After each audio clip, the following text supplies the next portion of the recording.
Hello and welcome. My name is Kate McNair. I'm the Teen Services Coordinating Librarian for the Johnson County Library, and I want to welcome you to the Talk Book to Me author panel. For those of you who are just arriving, Talk Book to Me is a program put on jointly by the Kansas City metro area public libraries. And I want to thank all of the libraries who have participated. Johnson County Library, the Kansas City, Kansas Public Library, Kansas City, Missouri Public Library, Mid-Continent Library, and the Olathe Public Library.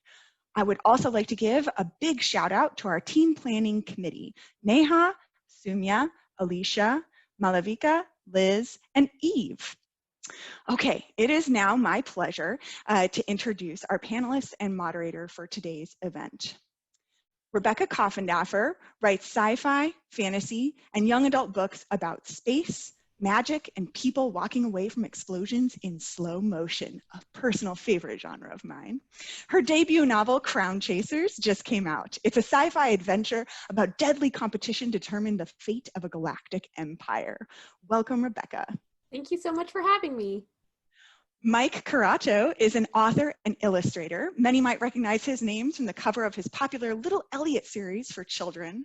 His first graphic novel for teens, Flamer, is an emotional and authentic story about friendship, dealing with bullies, and self-discovery. Welcome, Mike. Hi. Amanda McCrina writes historical fiction for teens and political fantasy for adults. Her book, Traitor, set in 1944 Poland, explores political conflict, deep-seated prejudice, and the terror of living in a world where betrayal is a matter of life and death. Hi, Amanda. Thanks for coming today. Oop, you're going to need to unmute yourself, but that's okay. Thank you. And finally, our final panelist is Julie Murphy. Julie is a New York Times bestselling author of 6 books for children and teens. She's most recently published a story in Vampires Never Get Old, a delightful new collection reviving our favorite genre of teen genre with fresh eyes. And her new novel, Faith, Taking Flight, is a funny and relatable origin story for Valiant Comics superhero Faith. Hi, Julie. Hi.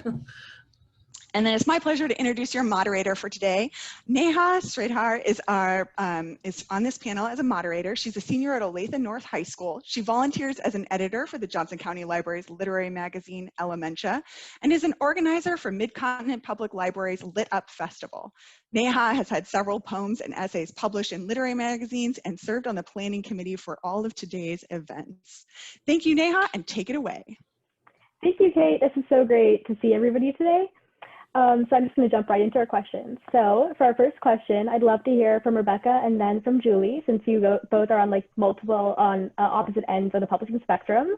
So for Rebecca and Julie, what led you to become a writer? Have you had other jobs or aspirations before you became an author, or have you always known you wanted to write novels? So I started writing when I was really little. And I knew at about 12 that I wanted to be published someday, but it wasn't like I wasn't going to be an author for my job. For a long time, I thought I was going to be a doctor because I watched ER and George Clooney was cute. So I thought, oh yeah, that'll be my job because I want to be around George Clooney. But I don't think it was until I got into college that I was like, yes, this is the track that I want to be for my career. And I wanted to major in English, and I had to choose kind of a direction with English I wanted to go, so I chose creative writing, and I never looked back. I guess it's my turn. Is that okay? So I unlike Rebecca, did not spend my childhood and adolescence dreaming of being a writer. I knew I wanted to be an artiste in some way, but I never found myself gravitating towards writing because it felt too much like homework. So I did awful modern art for a while in high school. I did theater for a long time. I feel like you can sort of sniff out when someone's a former theater person, and I'm very much a former theater person. And I was actually in college in my mid-20s when I was majoring in political science with this specific focus on research. I had big plans of becoming a legal librarian. I was gonna wow everyone with like my really like incredible knowledge of my legal library. And I fell in love with this little book that some of you might have heard of called Twilight. And it's sort of changed what I thought was possible for me. I read the book a million times, and I think there's lots of interesting criticism and discussion out there about Twilight, but one thing I can for sure say is it's the first book that made writing feel feasible and relatable for me. It was the first book that I read where I felt like this wasn't done by like an old dead person. And it's just like this like mom out like, you know, in the middle of the suburbs that had this dream about a sparkling vampire, and she decided to write about it. And so maybe if someone wants to read about her sparkling vampires, they'll read about like my sad girls who have a dry sense of humor. So that's really where it all started for me. I think that I don't know, I think that I would have like stumbled my way here eventually, but Twilight was really just a turning point for me. I ended up working as like a librarian in public libraries and working with teens and youth, and so it was a really big moment for me in my life. That's really great to hear.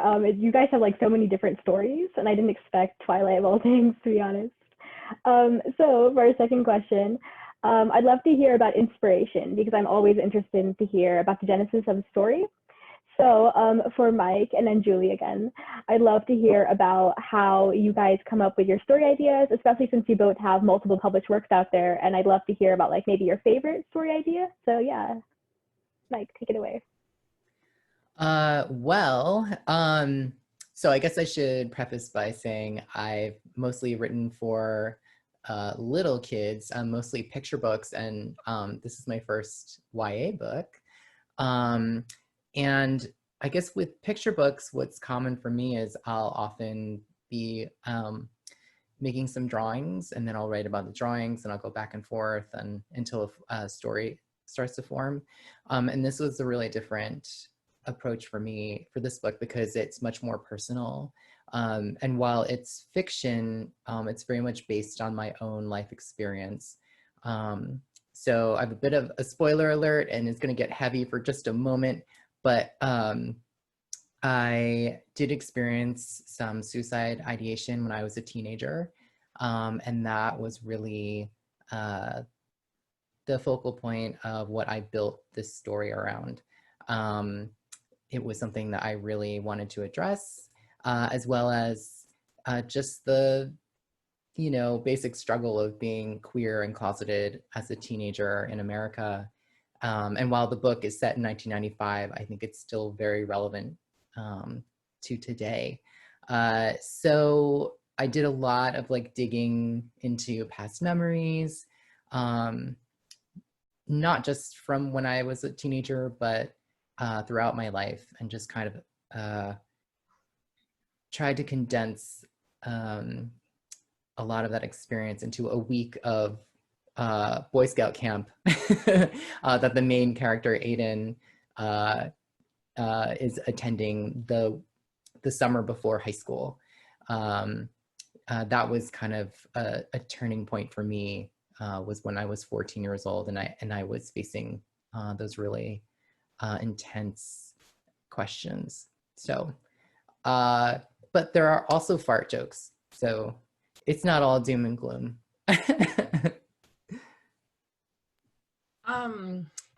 For me, I definitely do like what a lot of what Mike said really resonated with me. It's definitely pulling from moments in my own life, and like if you have noticed a sort of you know, common thread through my books, I write about fat people because I never got to see fat people falling in love. I never got to see fat people saving the day growing up. And I've always been a bigger person. And over the course of my life, I've come to this point where to me, fat is no longer a bad word. It's just a word. It's a totally neutral descriptor to use for, you know, for someone. And I think that if it's the kind of word that offends you or the kind of word that makes you uncomfortable, that has a lot more to do with you than it does the person you might be calling fat. So for me, that's really like a driving force behind everything I write. That said, like there's I mean, for every book I write, every book is a story. So for Dumplin', it started in lots of ways, but it also started with like this collection of art that I'm obsessed with called Richard Avedon's Into the American West. And he's a photographer, or he was a photographer, and there's a photo of this girl in, I think it's like in West Texas or New Mexico with her aunt, and they're both like very plump women, and I just wondered what their relationship might be like, and if they feel like outsiders in their family, so that's where that started for me. But then, I mean, there's my book Ramona Blue that is about this girl who believes that she's a lesbian and has always had female experiences in her life so far, and she meets a childhood best friend, or reconnects with the childhood best friend, who makes her kind of question that things, because this is a male identifying person. And so for me, that book started with, when I was a teenager, I was obsessed with this movie called Chasing Amy that you're probably all way too young for, but I went back and watched that movie as an adult, and I was like, oh wow, this movie is a lot like this specific story that I just explained to you, but there's the man who directed it and wrote it is a straight man, and what would this story be like if it was written by a queer woman? And so I think that, like, you'll find that for everyone, every story has its own genesis. And so, yeah, a little bit of everything, I guess. It's great to hear like how personal that is, because I wouldn't expect you to hold a story idea from a teenager to an adult, especially. And since like you've been talking about how you got the idea as a teen, I'm curious to hear about what Amanda and Julie again think about writing for YA. I'd love to hear why you specifically write for teens, since YA is a really fast-growing market, but there's tons of other genres out there that I expect people to also be interested in. And why do you find YA to be a valuable market as well, or just writing? I guess I can start. To some extent, I like writing stories that I would have enjoyed reading as a teen. I know I've always had an interest in World War II stories, which is what my book Traitor is. But my family has Polish roots, and when I started taking an interest in that heritage in high school, I realized there wasn't a lot of fiction out there, World War II fiction out there about the Polish experience, especially for young adults. So writing Traitor was kind of my way to address that.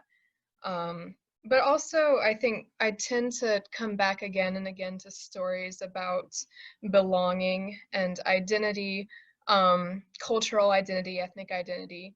Those questions that you ask yourself in high school. I mean, Mike and Julie have already talked about this too, but like, who am I, and how do I fit in, and what is my role? I tend to come back to those stories. And I think it's more natural to talk about those things through the eyes of teens, because again, those are the questions you're asking yourself when you're a teenager. So it seems natural to me to address that in a YA context.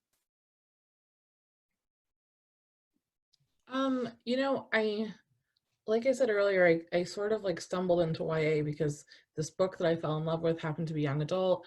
And I've always loved young adult stories. I've always specifically loved coming of age stories, but I think that I would have found myself writing no matter what the category was or who it was for. I think what makes young adult special, and I think what makes a young adult book stand out, is when the book isn't written specifically to be a young adult book, but just to be a good book, just to be a good story that can be enjoyed by anyone. Because we don't have adults sitting around saying, well, I'm only in my 30s, so I should only read books about people who are in their 30s. So I think that, I find, and I'm sure a lot of you teens out there find when you go to events in person, whenever that happens again, that there are a lot of adults at teen-focused events because people are really excited about this specific time in their lives, and everyone has like a sort of nostalgia or almost like a twingy pain memory of it. But specifically for me and my books, I have always said that I'm really obsessed with the moment when you realize all the adults in your lives don't know what they're doing. And so that first moment of disappointment has always really, I don't know, I don't want to say excited me because it's kind of sad, but it's also sort of empowering to know that, like, you are capable of doing just as much as all the adults in the room, and you're capable of making the same types of decisions that they make. And the only thing holding you back from that is this sort of like false sense of like, I don't know, child adult like dichotomy politics between the two of you. I don't even know what I'm trying to say, but it's just like, it's like this social contract between like a 17-year-old and their parents, and it's like, I'm only 1 year away from being 18. That doesn't, like, how does that stop me from doing XYZ? So anyways, yeah, that kind of gets me excited about YA.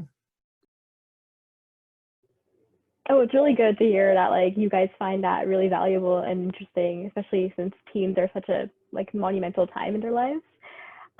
So also, I'm curious to hear about what you think about using fiction to address real world issues.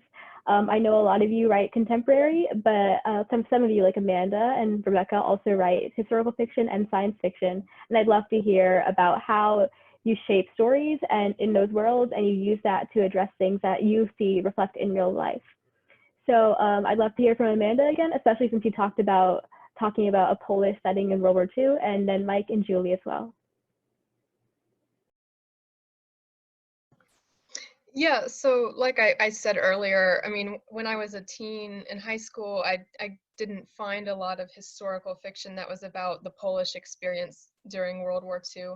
And I think that's important to talk about because, I mean, World War II is a very, very crowded part of the book market. I mean, there's always World War II books coming out. It's a very saturated market in every age category, adult through, you know, children's books. But I think there's still so many aspects of the war that haven't been talked about as much. And I know when I was in high school, this was before Ruta Sepetys wrote Between Shades of Grey. I think that was the first book I remember. I was 21 when that came out, and it just amazed me that that was the first like really popular book that I could think of that was written about the Eastern Front of World War II for young adults. And I think since then, and mostly thanks to her, there has been more interest in the Eastern Front, but it still continues to be not talked about quite as much as maybe the war in France or the war in England. Just I think because it's much more complex and complicated and controversial history. And I'd love to see more and more books about some of those unexplored corners of World War II. I think they still are out there. And I think as more and more diverse voices, or maybe voices that have been silenced before now, get the chance to tell their stories, I think we'll continue to see more of those books. And I think that's really important.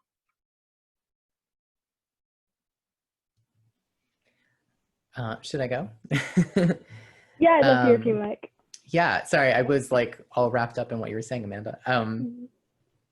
Yeah, so I think for me, I mean, I talked about some of the pretty real issues in the book that I wanted to address, and that's mostly because, you know, when I was growing up, I didn't have a book that I felt represented me. I didn't see myself. I mean, I think Julie touched on this earlier also, like I didn't see a chubby Asian gay kid in books or on screen or anywhere. Seeing mixed race people, no, not really, maybe in a background somewhere. So for me, I love a story that's about background people,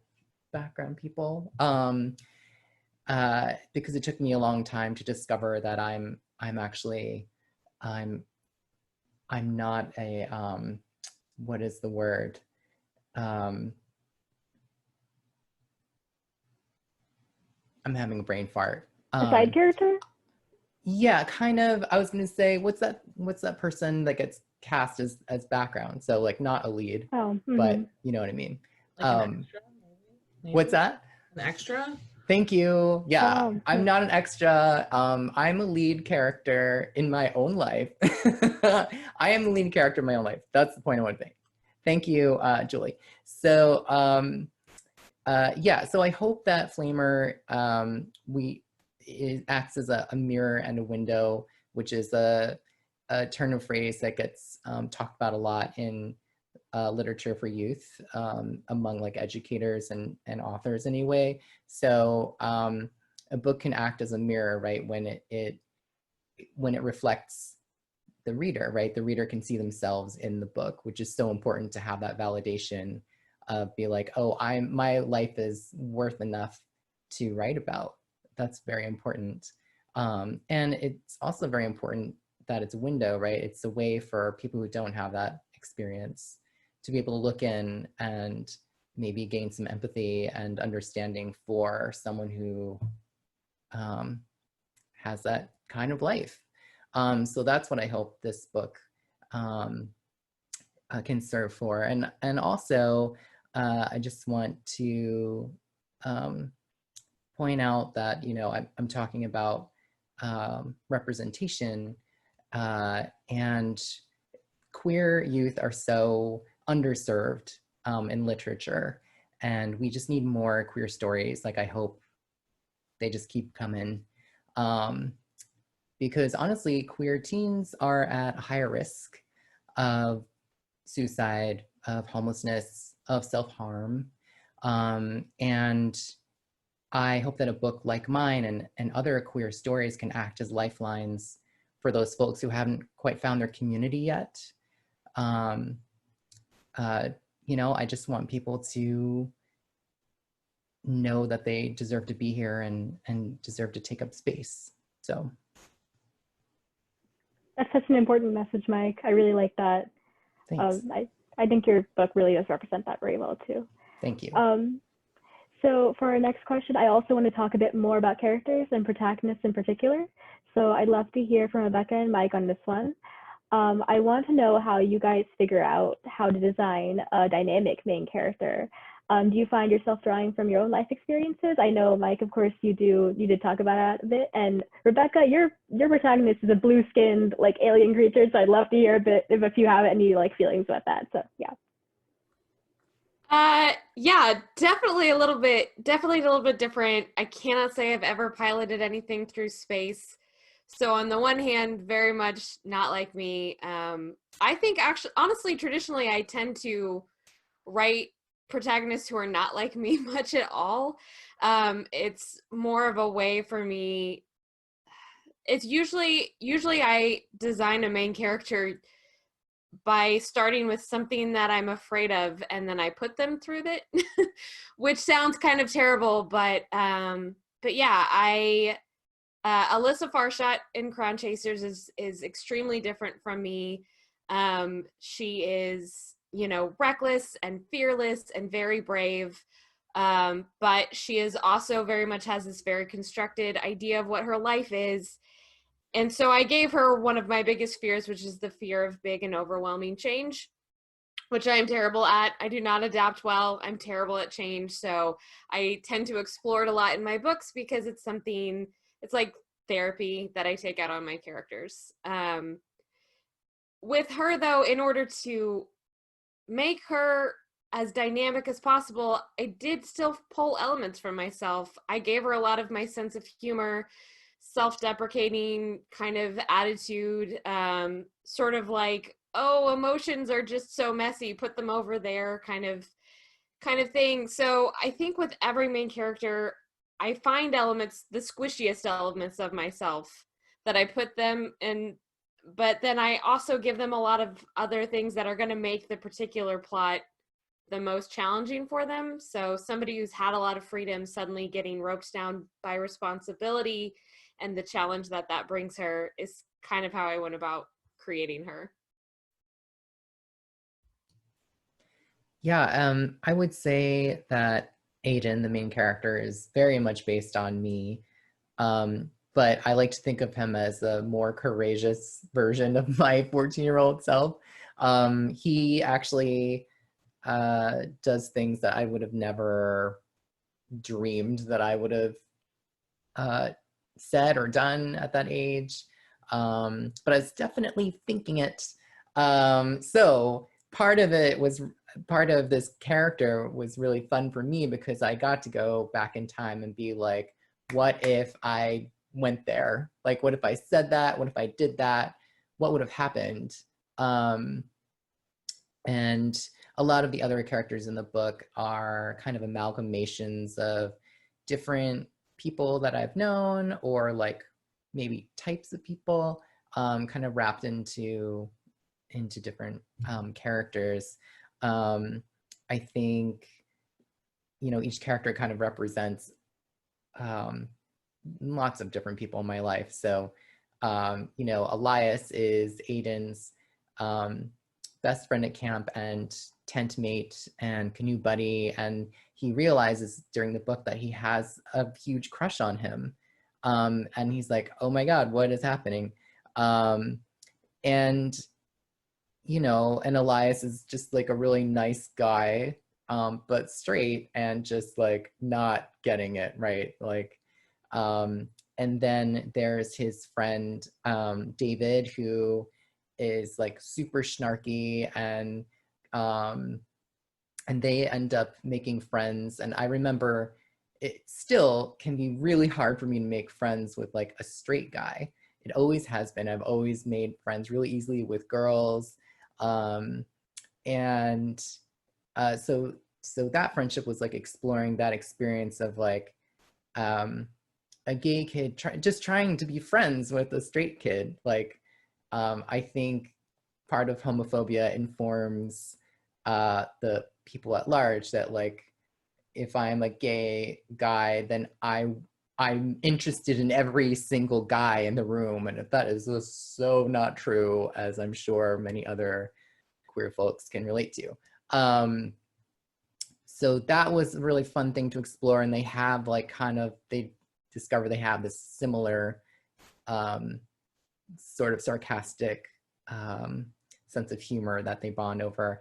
And then there's his friend Mark, and Mark really represents another type of friend that I had growing up, which was the kind that thought they were doing me a solid by telling me to man up, right? Trying to get me to adhere to social norms.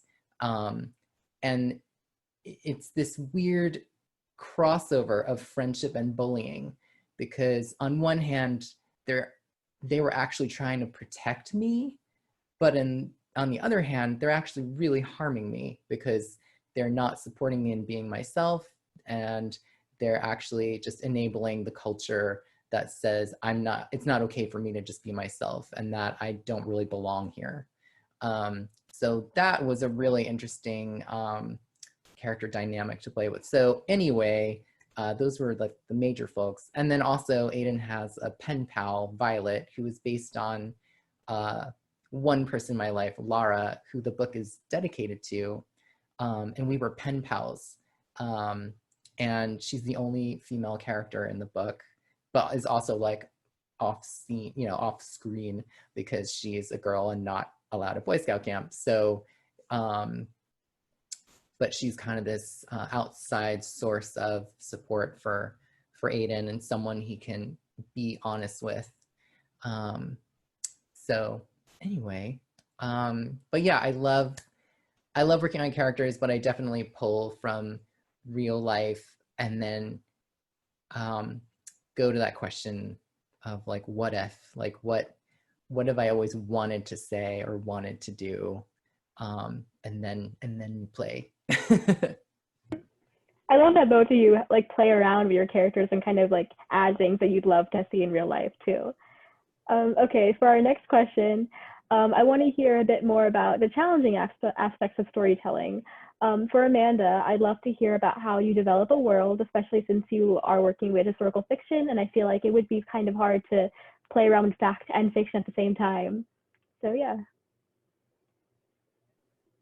Yeah, so Trader was challenging to write because not only is it covering a topic that has been covered a lot already, as I mentioned. I mean, everybody knows about World War II, right? But it's covering a part of World War II that's still very controversial to this day. So when I was writing this story about a conflict within World War II between Ukrainian nationalists and then Polish resistance movements, I had to be aware that this is still something that's kind of a sensitive topic in both Poland and Ukraine, and I wanted to make sure that I was looking at sources from both sides. I was kind of making sure I got as complete a picture as I could, and it was challenging, again, because this is very painful history for a lot of people in Poland and Ukraine, and there's conflicting historical memories about what exactly happened. You know, both sides consider this conflict an act of ethnic cleansing by the other side, and so the other thing is that there was really no good guys. I mean, you go into a World War II story, you're expecting that at least there's going to be somebody you can kind of root for unquestionably, but this story was challenging because really everybody's doing things that are awful, and so that it was challenging to construct a narrative in which you could root for somebody, because historically there really weren't any good guys in this scenario. So again, I wanted to make sure I was being as respectful as I could be. I didn't use any real historical figures as main characters, kind of for that reason. I didn't want to mess with, you know, real people's history.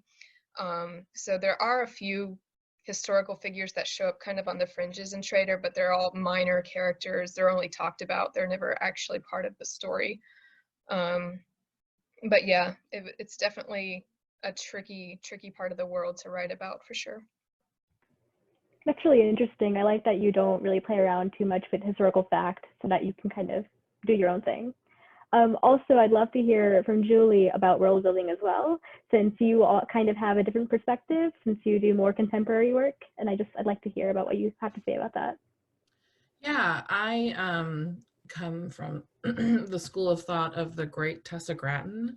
For those of you who don't know, she's a local Kansas, well, local to you, not to me. I wish she was local to me, like Kansas City metro author.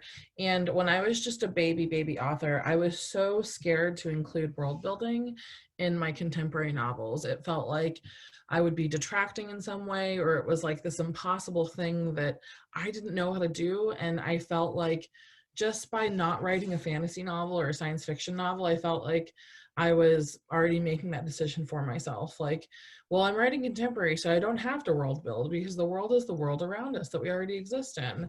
And it turns out that that's not true.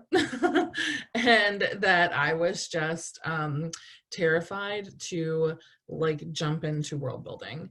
And so one night I was talking to Tessa Gratton, and she was telling me about how she looks at story as a pyramid, and like an old, like, I don't even think they teach this anymore in schools, but like the old food pyramid that I'm sure a lot of you have probably seen pictures of, where like the most important food is at the bottom, the base of the food pyramid. I don't even remember what the most important food was, but it was there. So for Tess, she thinks about story in like a 3-part pyramid, and so the very bottom is world building, and the very next biggest chunk is going to be characters, and the very top, which is the smallest part and the most interchangeable and movable piece of story, is plot. And it was really enlightening for me to think about my world in that sort of way, because I thought that my world was sort of like implied because I wrote contemporary fiction, but that was never the case, because no matter what kind of fiction I was writing, my world was always going to inform my characters. So like Mike, if my world was a Boy Scout camp, that in and of itself is world building. Going to a Boy Scout camp is going to feel a lot different than going to a different kind of camp, or going to like a lake house with your family for the weekend. So I think that the first time I really jumped into world building and felt confident in it was when I wrote Dumplin', and I created the town of Clover City, and I'm still, to this day, still writing in that little town. And I'm so thankful for that conversation I had with Tessa, because it really, it changed what the book would be for me, because I didn't realize how much of our contemporary characters are so deeply informed by the places they come from and the people they interact with in those places. Just thinking about your own life, I'm sure there are very specific things to you and the people you know that are true because of where you are from and who you know because of that. So yeah, it's a different type of world building, but it's just as important. That's that's really interesting. I wouldn't think of using world building in contemporary of all things since it's already real.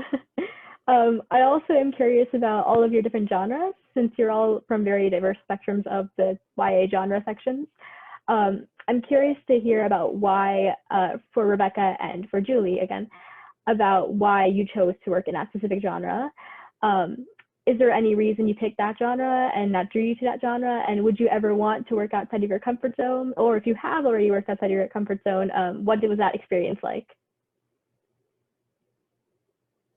I write science fiction and fantasy because I am just a giant nerd, and I have been ever since I was a kid.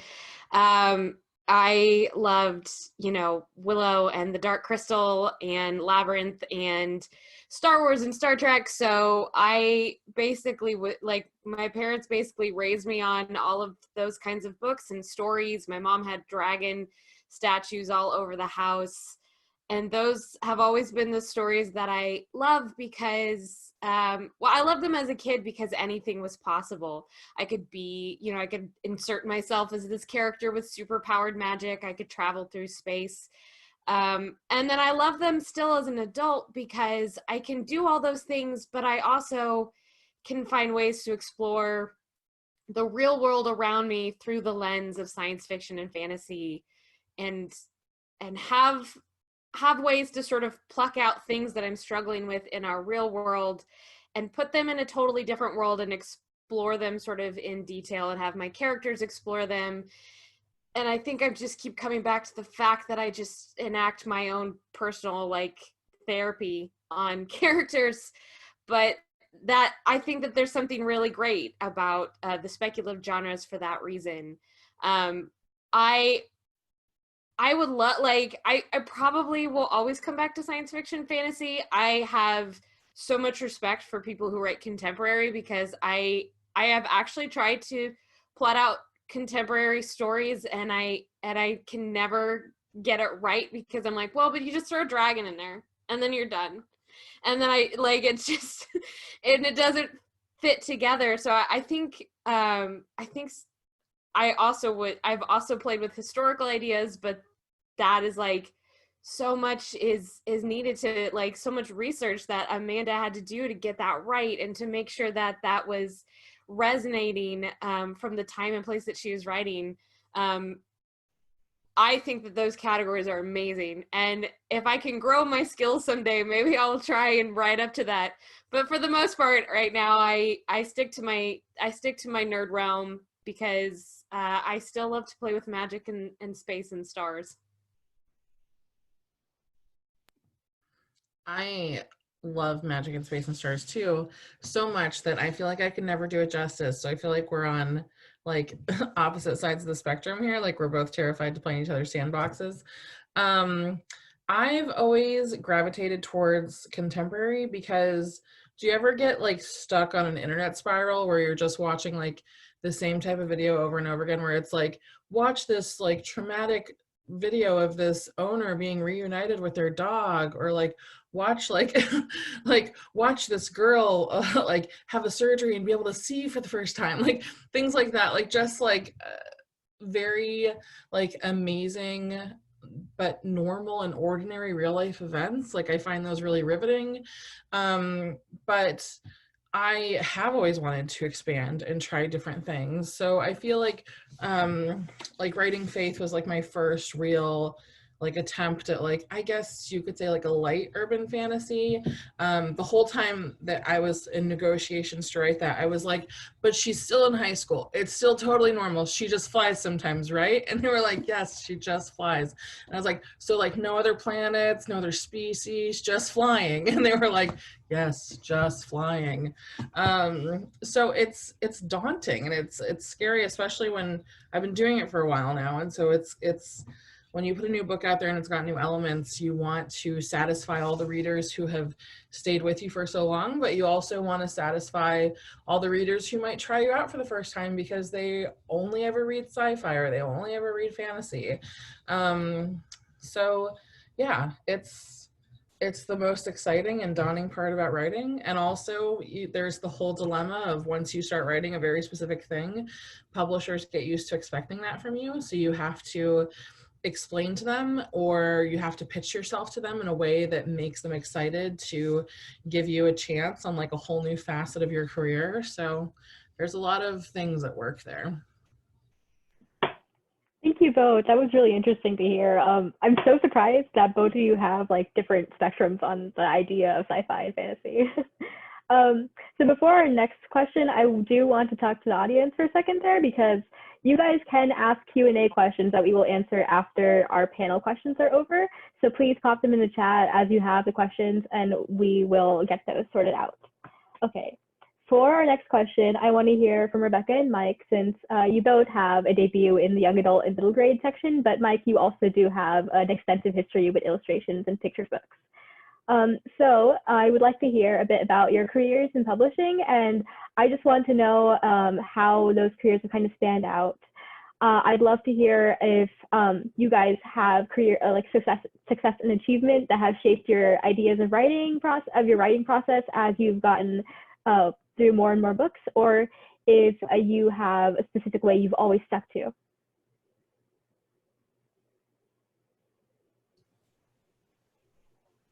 Go ahead, Mike.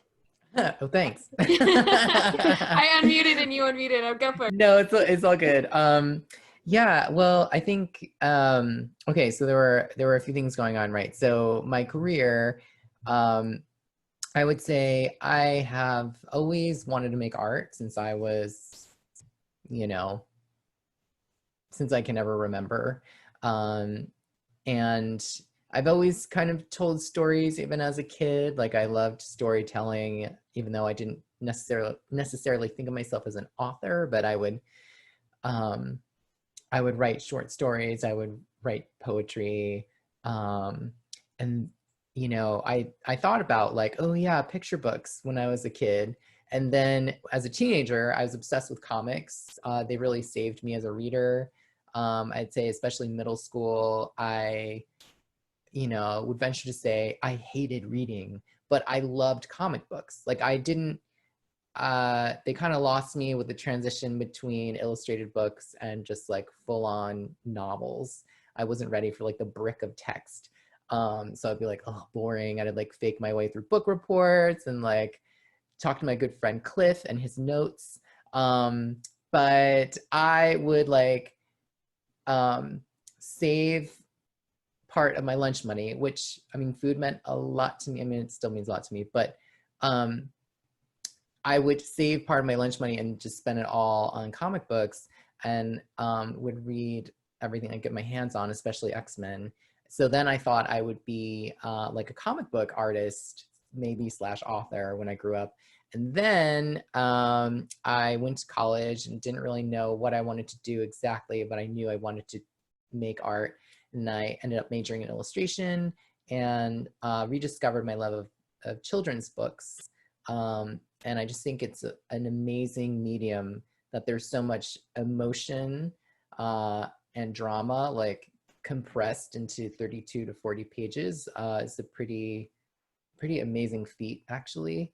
And got inspired by all these old books that I reread and discovered classics that I'd never read as a kid. So it took me 10 years after graduating to break into picture books. It's kind of a hard one to break into. And I worked as a graphic designer in the meantime to pay the bills. Yeah, so my first book deal was in 2012. And so now I have, I think, 9 picture books, 5 of which I've written, the Little Elliot series, and 4 that I've illustrated for other authors. And it's been really amazing, like switching to YA and graphic novels. So like I knew I wanted to make Flamer a graphic novel because that's the kind of book I would have read when I was 14. So it really, the medium really meant something to me, choosing that. And the story, I mean, all the books I work on are personal, right? But this feels like way more personal. I feel way more exposed. I mean, the character even like looks like me. So it's, you know, it's not an autobiography, but there's a lot of me in that book. Yeah, I'm not sure I'm answering all the questions, but I love that. I like the way you yeah, talked about it. Yep. cool. Rebecca? Yeah. So I guess I sort of alluded to this in the first question, is that I also started pretty young writing stories. And then around like 13 or so, at that point, you know, I'd sort of, you know, was moving past some of the stories that I read as a kid. And at that time, I just jumped to the adult fantasy and science fiction section. And there was a lot of great stuff in there, but I think it was around 2000 or so, young adult was really starting to sort of take up space in bookstores, and I was getting a little tired of reading some of the stuff that I was seeing in adult fantasy and science fiction. And I had been trying to write that kind of stuff for most of my young writing life. And I went to the young adult science fiction and fantasy section, and I was like, these guys are doing things that are amazing. Like, these stories just feel fresh and awesome. And so I kind of dove headfirst into YA and started thinking about all of the stories that I really like gelled with when I was a teen and when I was in college. And I started writing in that space because I was like, yes, this feels like a space that I'm connecting to, and where my stories are fitting better than it was in some of the more adult. And when I say adult, like, they're doing amazing things in the adult section too. It's just that I never felt like I found that when I was younger. I felt like I found the same story about a dude who was in a small village and found a thing, and then there was a girl, and she always had a fur outfit on and drew a bow. And and then they went on a quest, and that was the story again and again and again. So it was very fresh and exciting to do that, and it sort of rejuvenated my love of telling stories after a long stint writing fan fiction and sort of straying away from my original stories. I came back to that and just kind of kept writing in that space until I found an agent who helped me level up my game even more. Found her through Tessa Gratton. So the Tessa Gratton School of World Building, also the Tessa Gratton School of helping me find an agent. And she helped me sort of push my stories to the next level. And so it was a long time in the making, but Crown Chasers was my debut, and it feels like the right kind of debut because it's everything that I love in a space that I found excitement in. I love all the love for Tessa around here. She's such a great author too. Okay, I only have one more question left, and then we'll get into the Q&A section. So this one, I would be great if everybody could answer this. We can go in order: Rebecca, Mike, Julie, and then Amanda. So I just wanted to know if you have any upcoming projects or plans you can share with us, just anything about your work. Yeah, so Crown Chasers is the first in a duology. So the next thing I have on the agenda is the second book. We're still kind of working through and polishing it, but and it doesn't have an announced title yet, but the second book in the Crown Chasers duology will come out next fall, probably next September. So be on the lookout.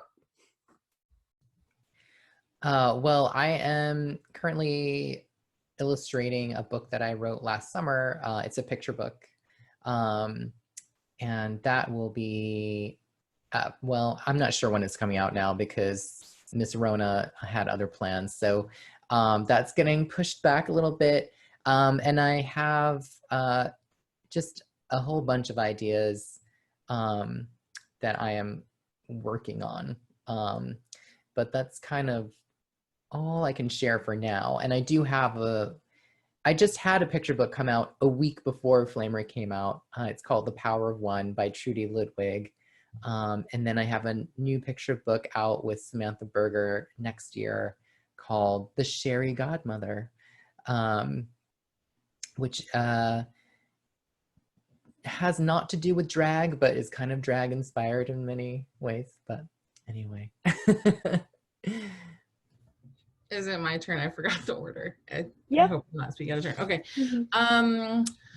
So next year I have 3 books coming out. I have the sequel to Faith, which will be out this fall or next fall, supposedly. I am currently writing it. So that's the plan currently. And then I also have a book that was announced just last week. It is for Disney, and it's a Cinderella retelling. Like a modern day Cinderella retelling is like sort of an adult rom-com, but honestly, it's not that adult. So like, don't worry about it if you're a teen. And that comes out in August, and Cinderella is plus sized. So Cinderella is a fat girl, sort of like fashion student failure, finds herself in a reality TV show. And then my other book that comes out in May of next year is the 3rd and what I believe to be final Dumplin' book. And that will be out, I don't have a date, but we're doing the cover reveal on Monday. And if everyone promises to not take a screen cap right now, I can show you the cover.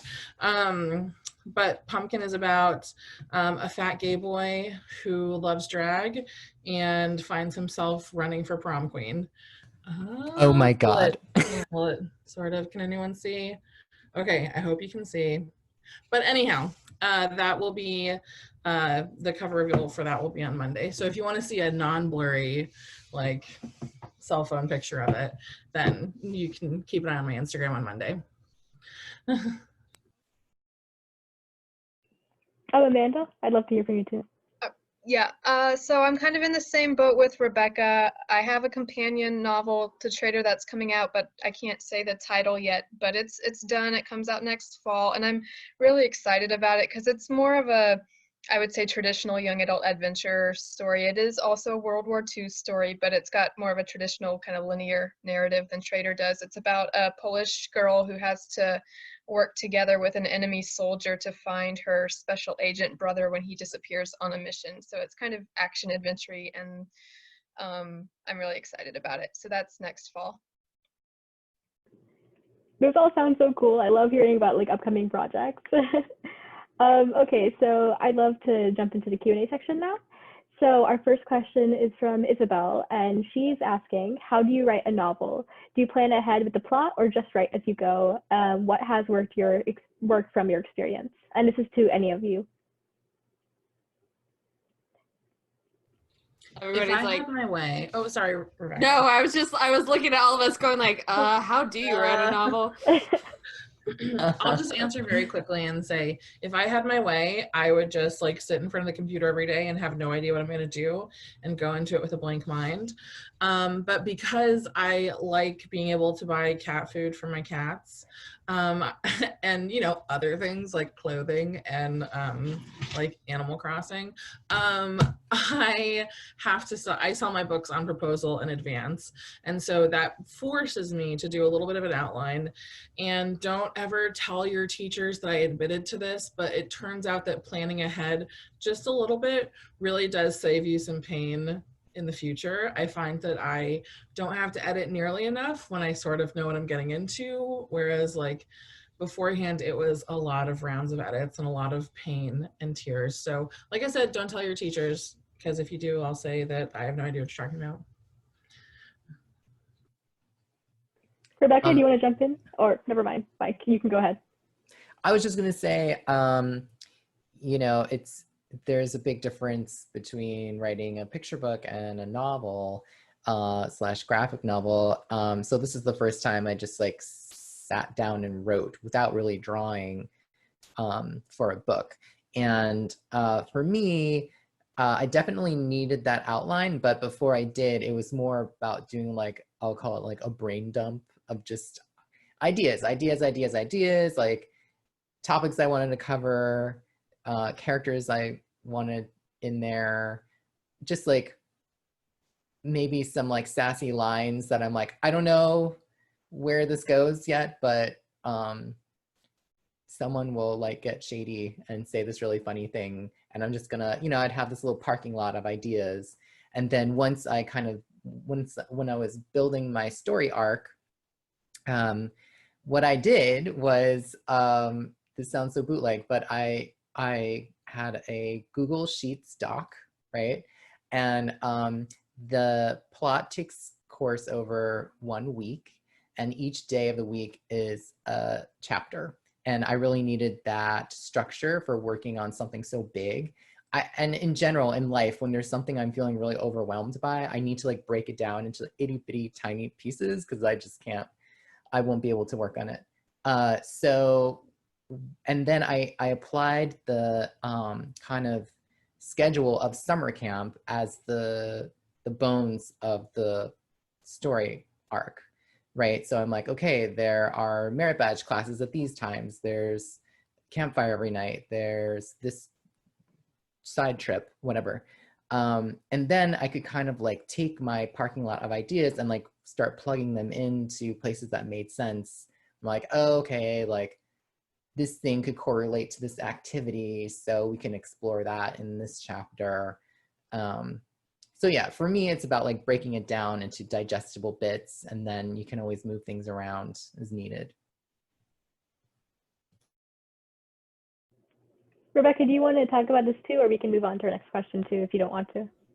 Oh, I mean, I don't think I have anything so I'm also like Mike, I do a big brainstorming, like longhand in a notebook, and I do a lot of outlining too. So, I mean, there's no wrong way to do it. I do find outlining and planning the stuff ahead of time does really help on the revision end.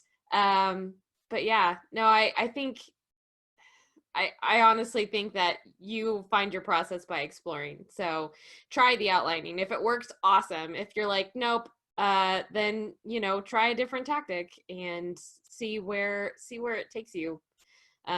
You'll figure it out, generally speaking, just by trying different ways to do it.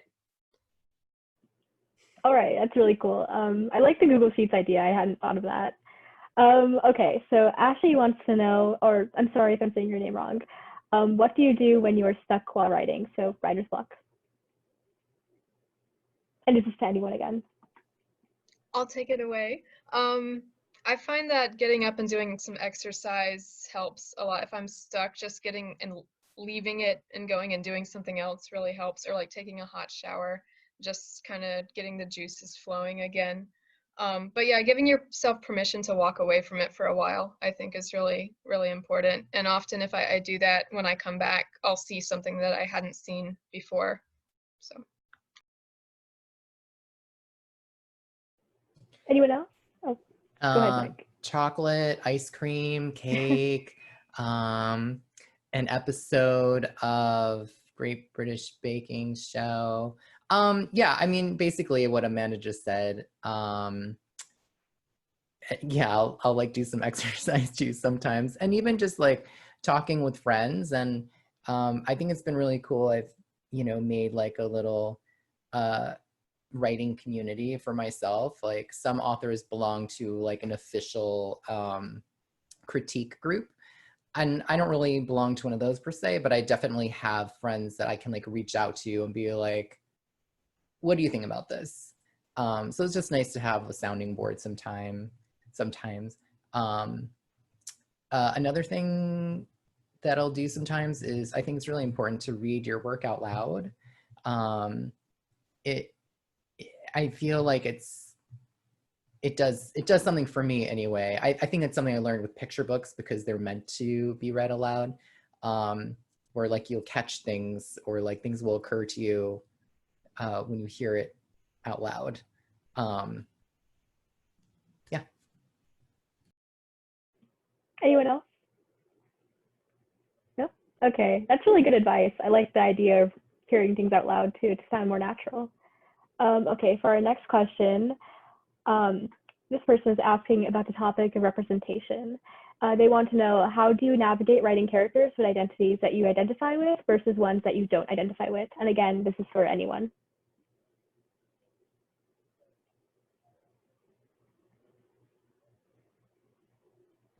I can kick us off if it's the, so it's a hard question to answer, and it's something that people talk about a lot because there is no right answer. There's no clear-cut answer.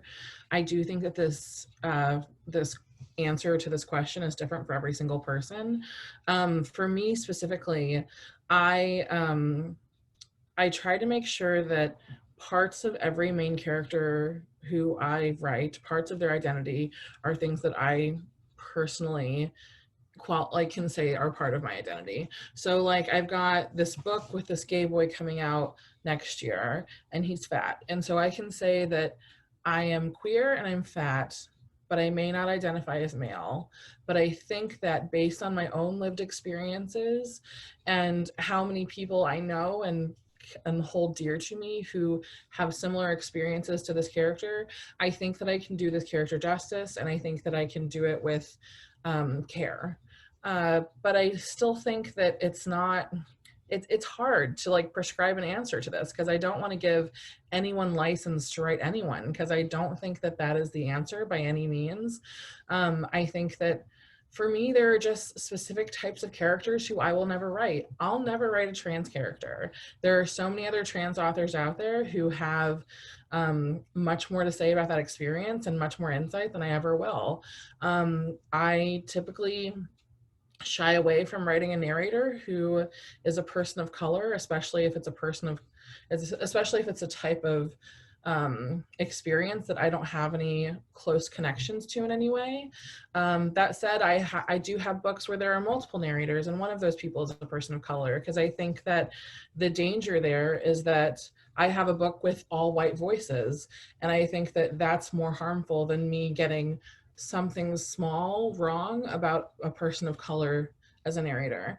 So I do think it's really important as white people for us to listen to the voices around us and sit down when it's not our turn, and be mindful and intuitive to what conversations are happening around us. I think it's important that if you want to write outside of your own experience, that it's something that you have a close relation to in some type of way, whether it's your best friend or your step parent or something like that. But I don't think that that also gives you license to say, oh, well, I have Black friends, so I did this right because I have Black friends. So it's a really messy question. And so you're gonna get really messy answers to this. So I think that you just have to sit down and look at your lived experiences and decide what you feel comfortable doing. So, and also, you know, if you're a white person and you're writing outside of your box, I think you have to be really careful to include feedback from people who have those experiences. So in the publishing industry, we call them sensitivity reads, or we have a new name from them now that I just totally blanked on, and I'm sure someone else can fill in the blank, but Authenticity. yes. Authenticity reads. Yes, thank you, Rebecca. I hadn't heard that term yet, so I just learned something. But I've definitely had authenticity / sensitivity reads on my illustration work before, because I mean, I may be a person of color, but I don't represent every single person of color, obviously. And it was actually really helpful to reach out to folks and get feedback. Like, what if features a Black girl? And so, you know, I shared the illustration work with, you know, two very close Black friends that it wouldn't be weird for me to reach out, be like, hey, token Black friend, can you like they're people I talk about these things with on the regular. So it's, you know, I think you have to be mindful of that too. If you are reaching out to somebody, does this person make sense for you to just reach out and feel like, hey, you're Black, can you look at this? Just something to bear in mind. But and it's interesting, Julie, that you brought up writing trans characters, because I tried writing a trans character, and you know, I have lots of trans friends, and but that doesn't translate necessarily to being able to write that character. So I don't think I've been able to do that justice yet, and that's why a trans character hasn't appeared necessarily in my work yet. We'll see. But yeah, but I think the important thing is, you know, not even talking about race or sexual orientation, but anyone that has a character that's outside of your world, you need to do your homework, right? Like I can't, okay, I illustrated a book about Cuba. Okay, I'm getting back to race, but my point is like Cuba as like a place. I hadn't been to Cuba. I'm not Cuban. The author is Cuban American. But in order to do that place justice, I went there. Like I went to Cuba and tried to experience what I could within a week. And then I would check in with the author throughout the illustration process, like tell me, are there any red flags? Does anything not belong, or is anything not quite right? And so she was able to point things out to me that needed adjusting. So that was like really helpful. So that's a nice aside. Also, it's like the people aren't the only characters. Your place, your setting is also a character in the book. So whatever research you can do, if you have a character who's a train conductor, like you should probably learn some things about trains. Maybe try to talk to someone who's worked on a train, or, you know, stuff like that, if you think about it in that regard. Rebecca and Amanda, do you want to jump into, or we can end this here too? I just wanted to say really quick, I think too this ties back to what Julie was talking about with world building, and how even if you're writing contemporary, you can't say, oh, I don't have to do any world building, because you're always going to have to do research. Again, even if you're not necessarily writing outside your lane, you need to make sure you're doing the research, even just to give your work that kind of realistic texture. But especially if you're writing about someone whose experience is not your own, you know, you need to put the work in. And can I just add just one more thing about characters is, I think the most important thing when you're writing a character is, do we see their humanity?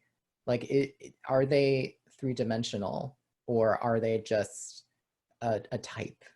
I try to avoid that. That's really important. I really like the way you all stated that. It's very eloquent, very well thought. So that's all the time we have today for Q&A questions. It was really great to hear from all of you. I love getting to hear your different opinions. And now I'm going to turn things over to Kate, our librarian. So yeah, take it away, Kate. All right, our panelists are not done yet. We will be pitting them against each other in a game of Quiplash, which is a game of words. So while they all get signed in and logged in for their game, I'm going to just give a big shout out and a big thank you to all of the libraries that have participated in making today possible. It's all of the metro area libraries of the Kansas City area. And now I'm going to hand it over to Tiffany, who will moderate our game of Quiplash. Good luck to all of our panelists. Hi, everyone.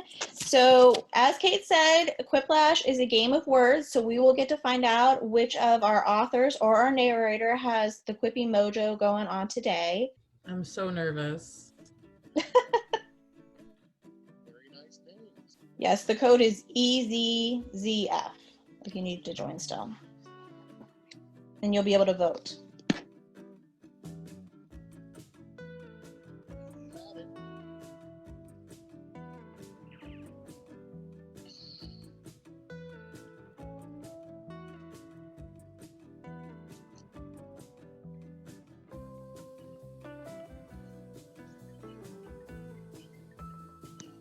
Audience members, while players are typing in their answers, try the audience play along.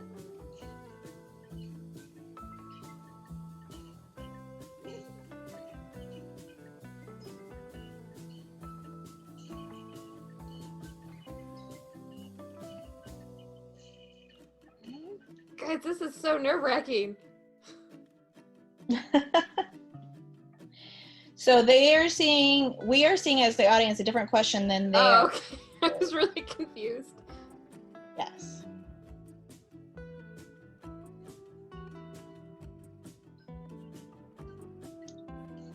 So it will come on screen once the authors have finished, and then we'll get to see their quips.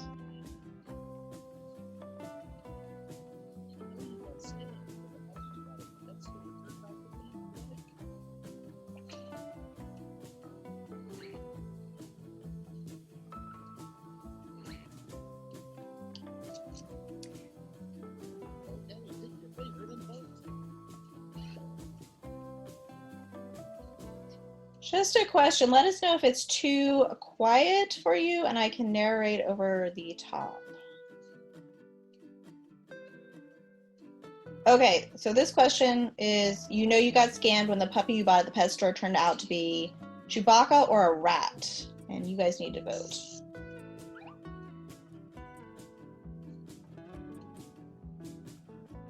So this is Amanda had Chewbacca and K Dizzle had rat.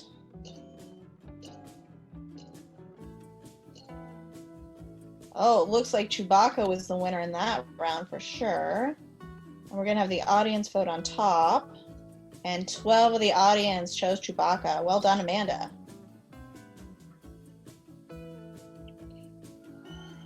Woo! Okay, next question.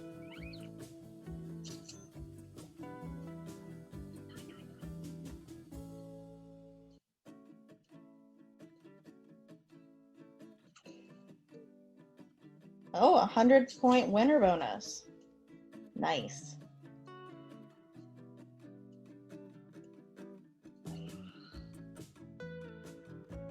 Next matchup. What people in the early 1900s probably said when they got electricity for the first time. Oh, this ought to be good. Eureka or Bazinga. Which do you prefer?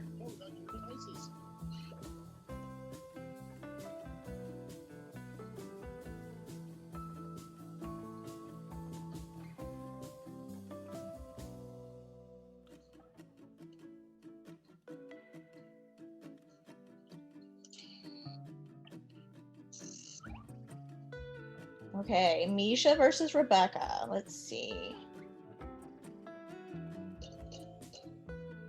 Oh, pretty balanced out of the players. And, oh, audience divided evenly. Well done. I don't know what they're going to say who won this one.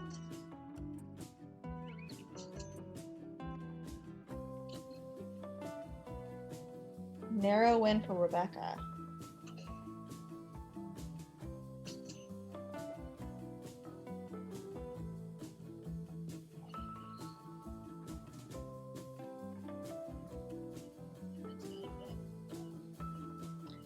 The top pop song of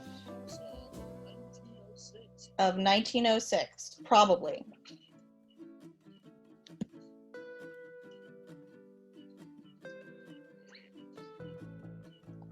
It's the start of the century or Reconstruction era.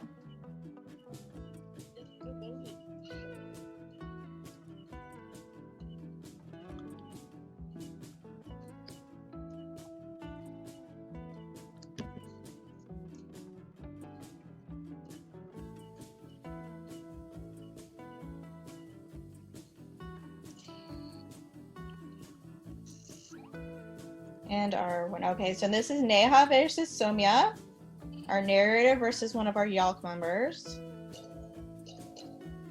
Even split. So what does the audience say? They are going with Neha, 11-6.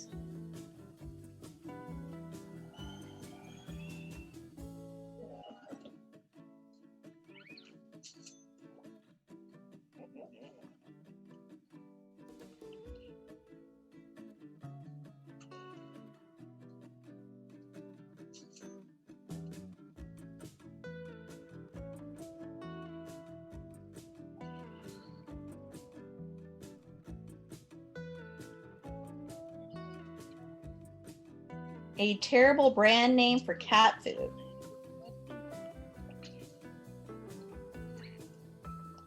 Barfus or delicious.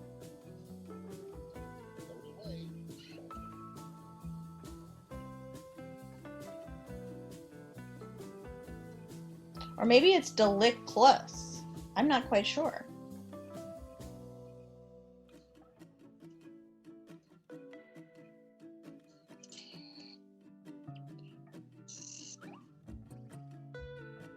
So this is Mike versus Julie. Yeah, that's Barfos for the record. Barfo, I'm sorry. I thought It of looks like you got most of the three votes, ideas. and the audience is splitting your direction. Thank you, Neha. I like the idea of cat food just being delicious. Delicious. I wouldn't expect that. I have cat food in my pantry right now called Fancy Feast. Mm. Right. I love a good Yeah. Fancy Feast commercial. I love a Fancy Feast personally, but not as cat food. It's very deceiving.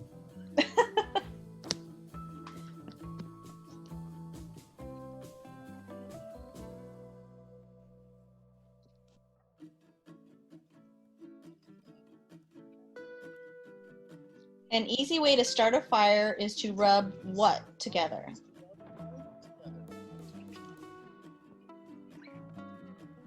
Hydrogen bombs or jewels and dragons?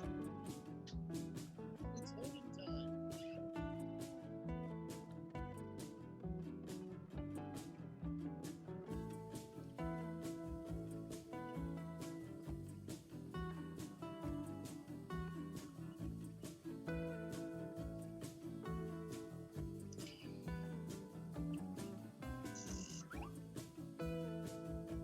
So this is Amanda versus Neha.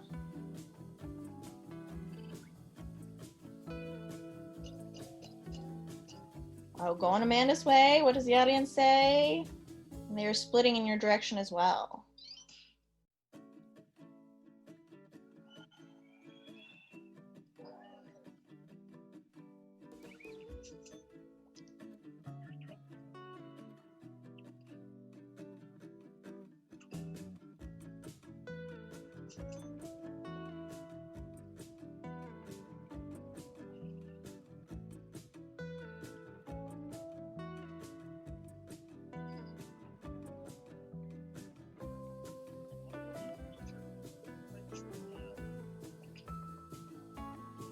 An automobile feature only the French would have. A cheese dispenser or a secret compartment for macaroons. I need this car.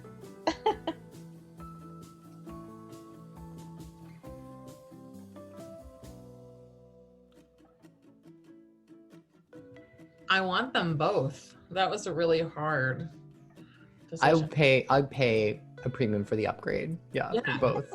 Yeah. So what will the split be? I don't know. So K Dizzle versus Somia.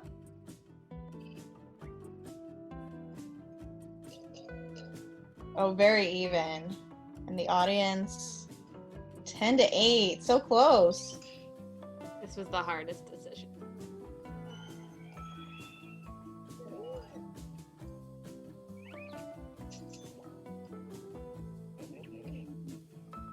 Those were both very quippy. I like them.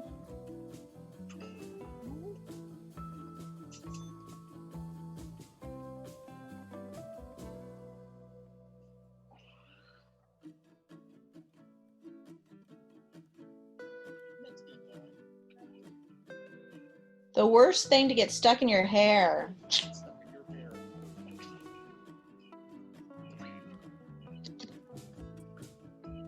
Gum or bird poop?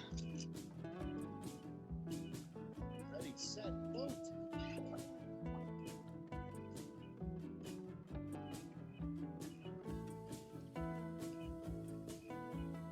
This one's a very tough one.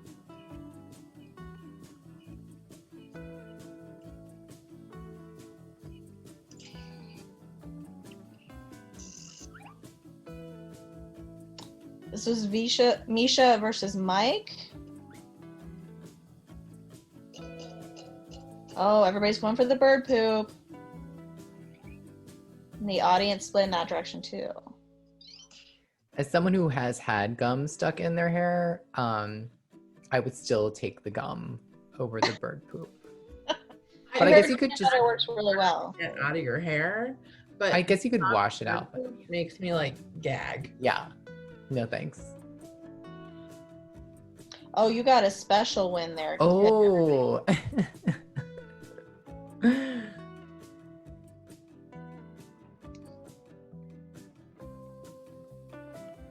So we are about to take it off screen share and go back to the main screen. So fair warning, this was one of mine and I whiffed it. I couldn't think of a single thing. So it's like Greco-Roman you wrestling can or- choose one. I love this couldn't big think of time it. continuum. I didn't put anything in there, so I don't know where that's coming from. Somebody Oh, else was yeah, much smarter than me. It'll fill it in for you if you're desperate. Oh man. I like the idea of slots wrestling though. It's like a funny idea. The slowest wrestling match ever.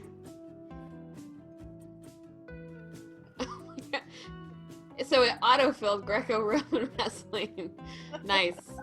You still got some votes. If Hey. your autofill beats my actual answer, I'm really sad. No, space-time continuum is so much better. That was great. That was really hard to make sure. I don't even know if it's spelled right, but that was just my only guess. Yeah, you nailed it. Well, you know. Okay. So we're gonna stop the screen share, take you guys back to the main screen. Yes, thank you to all of our authors for playing today. You guys were such good sports. Thank you to all of our attendees for being here today. And again, thank you very much to the libraries who participated, the Johnson County Library, Kansas City, Kansas Public Library, Kansas City, Missouri Public Library, Mid-Continent Library, and Olathe Public Library. And again, a huge shout out to our team planning committee, Neha, Sumya, Alicia, Malavika, Liz, and Eve. Thank you all. Everybody have a wonderful and safe weekend, and we hope to see you at upcoming public library events. Oh, and Thank we're sending a you. poll. If you would Bye. please answer it, we would love your feedback. Thank you, everybody. Bye. Thank you for having me. This was great. Thanks, Thank Neha. you You're all. awesome. So Oh, much thank you. Yeah, this was so much fun.